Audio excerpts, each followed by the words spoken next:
దేవుని నామమునకు మహిమ కలుగునుగాక. ఈ ఉదయకాలము మీకందరికీ వందనాలు తెలియజేస్తున్నాను.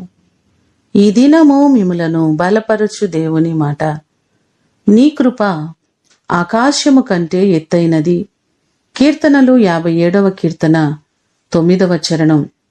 దేవుని కృప మన జీవితాలకు ఎంతో అవసరమైనది. ఆయన కృపలోనే ఆయుష్కాలమును పొడిగించబడింది.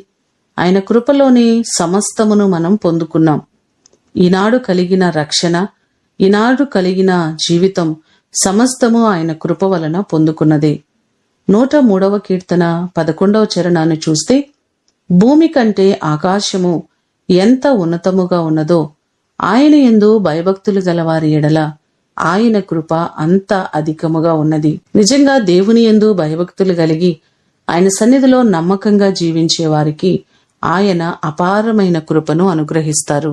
ఈ మాటలు వింటున్న మిమ్మలందరినీ దేవుడు ఆయన కృప చేత జ్ఞాపకము చేసుకుని ఆయన మిమ్మును ఆశీర్వదించునుగాక. ప్రార్థన చేసుకుందాం. సకల ఆశీర్వాదములకు కారణభూతుడవైన మా ప్రేమ కలిగిన పరలోకపు తండ్రి, నీ కృప చొప్పుననే మేము ఈరోజు బ్రతికి ఉన్నాం, సజీవులుగా ఉన్నాం, రక్షణను మేము పొందుకున్నామయ్యా. మీరిచ్చినటువంటి ఇటు శ్రేష్టమైన రక్షణ నీ కృప వలన మేము పొందుకున్నదే. నీ కృప లేనిదే మేము అర్హులము కాదు, యోగ్యులము కాదయ్యా.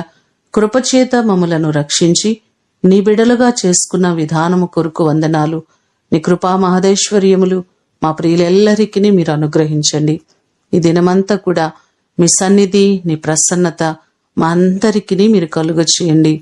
మా ప్రయాణాలలో, పనిపాటల్లో, అన్ని విషయాలలో నీ సన్నిధి, నీ తోడ్పాటు ఈ దినమంతా కూడా మీరు మాకు కలుగ చేయమని యేసు అతి ఘనమైన నామమున అడిగి వేడుకొని పొందియున్నాము తండ్రి. ఆమేన్. దేవుడు మిమ్ములను దీవించునుగాక.